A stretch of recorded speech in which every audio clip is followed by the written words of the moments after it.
Hello and welcome to Moving On. I'm Leslie Miller, your host, and tonight our show is about Dr. Dave Dobson and his concept other than conscious communication. Dave Dobson comes from Friday Harbor, Washington in this weekend to do a 2.5-day training. He's a psychotherapist and a hypnotherapist, and this weekend is going to be on talking about other than conscious communication and no-fault psychology. Dave, I'd like to know a little bit more about your explanation of other than conscious communication. I am a student and have participated in many of your seminars. Maybe you can give me a little more information about other than conscious communication. Maybe. Maybe not. I think it's only fair to these people out that may be watching this to let them know that we have no script and we're just going to wing it. And yeah, I'll tell you about other than conscious communication. I actually came up with the terminology for it about 1970 because I was still in practice in those days as a hypnotherapist in California. And I really don't like the term hypnosis because so many people either use it as a cop-out or are afraid of it, one or the other. Mm-hmm. They use it as a cop-out because they expect a hypnotist to do something for them or to them. They use it as a cop-out also to say they're afraid of it. And after working with thousands of people, I'm convinced that there is no such thing as hypnosis, and everything's hypnosis. Probably the greatest hypnotist in the world is your mother and your daddy. Mm-hmm. And your school teachers and your favorite uncle, your priest, your rabbi. These are people who make a mark on a person's life, and it subsequently becomes as if it's hypnosis, because what we're doing is acting on a belief system. And if we think if we believe the belief system, it's real. These people believe they're in a TV studio. They believe that they're taping a program right now. Yet, this is Thursday, isn't it? Last time I checked, yes. So, the real issue is which Thursday? That one I couldn't answer. See, if it was last Thursday, they may not have been here. Or there was a particular Thursday that was more comfortable for them than another. And before you know it, it could be last Thursday or Thursday before that. And there was a time, what were you doing last Thursday? It would take me a minute to recall exactly which moment. Morning, afternoon, or evening? Doesn't matter, this time of night. With my husband. But once you get off into that reality, mm-hmm. and once you believe it, then that's real. One of the things that concerns me about television with children, when they're this big, children have difficulty distinguishing between what's real and what's fantasy, because everything's real to them. Their thoughts are real to them. The pictures that they get in their mind are real to them. The dreams that they have are real to them. They haven't learned to distinguish. And these pictures that they see on television are real to them. And so anyway, other than conscious communication, that's what I was talking about initially. To me, summed up really what this phenomenon of hypnosis is about, plus a lot of other things. We take ourselves for granted. One of the ways that you can recognize people that have been to my trainings or have been patients of mine is they do this a lot. I was just about to. When you started, I knew. Yeah. Yes, I did this in a training this morning with a group. Yeah, it's a kind of a nice affirmation. Mm-hmm. It reminds you of something. Can you do that?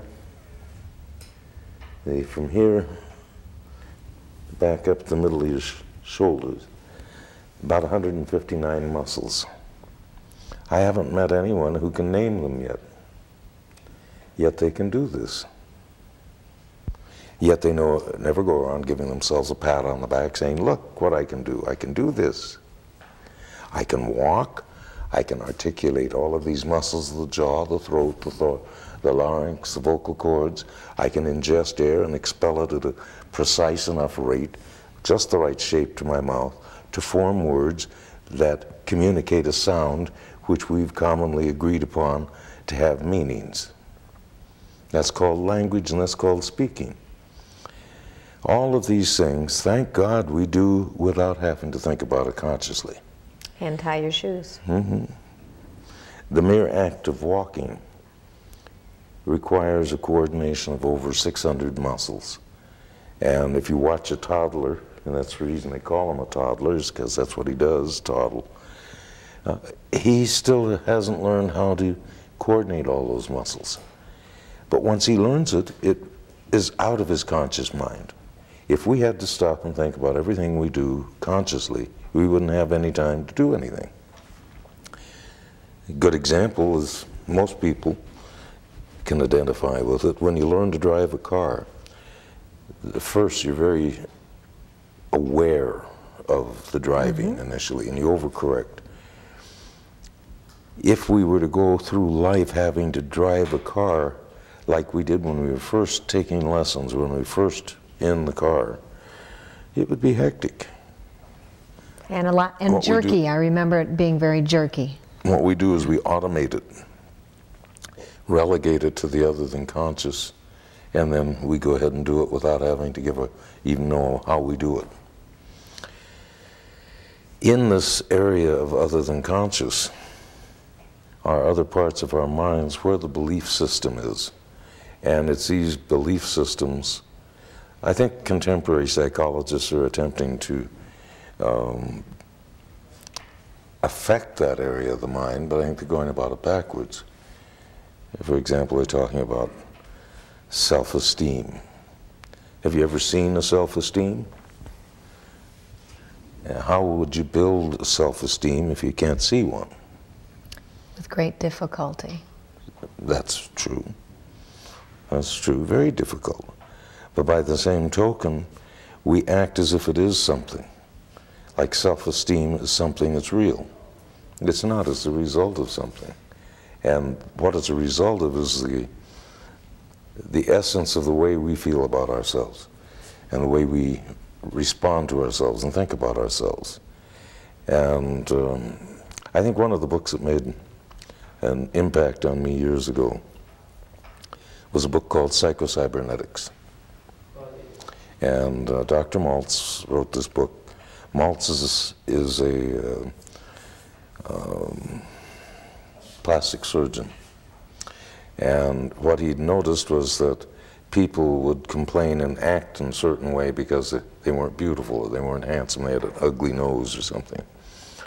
And what he found was that he could build them a beautiful nose so that now they're handsome, now they're beautiful, but they still go around not liking themselves. And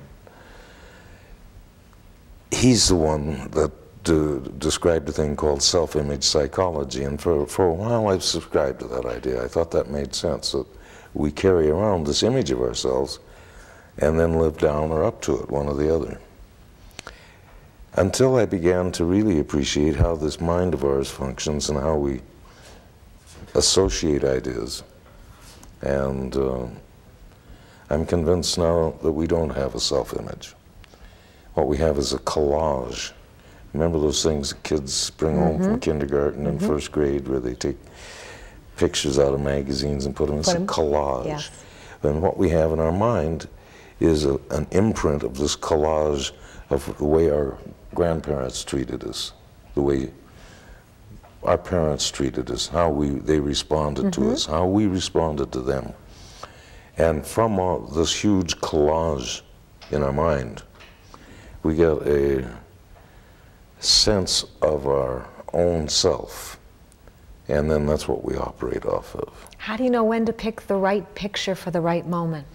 You don't.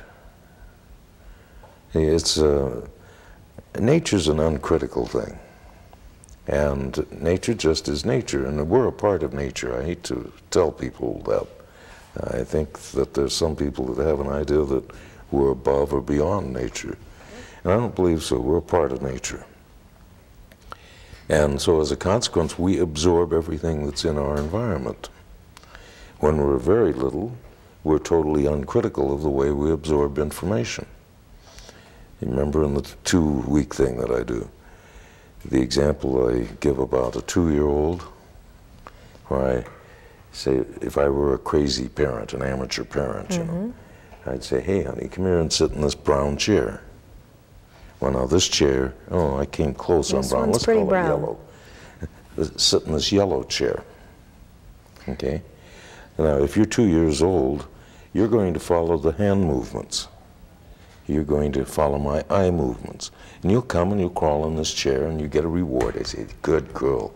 You know, and it's a yellow chair. Now, if I have a neurotic wife and we're ganging up on you as amateur parents, we will always, when we see this color, refer to it as yellow. Okay. Okay? Now, this is your world and you grow up and that's yellow. And I have this belief system for how long? Well, when you get into kindergarten, other kids may think that's sort of grayish brown. And you'll argue with them, no, that's yellow. But you begin to spend more hours with your peer group than you do with your parents. And then, of course, on television and books and everything else, they say this color's gray-brown, it's not yellow.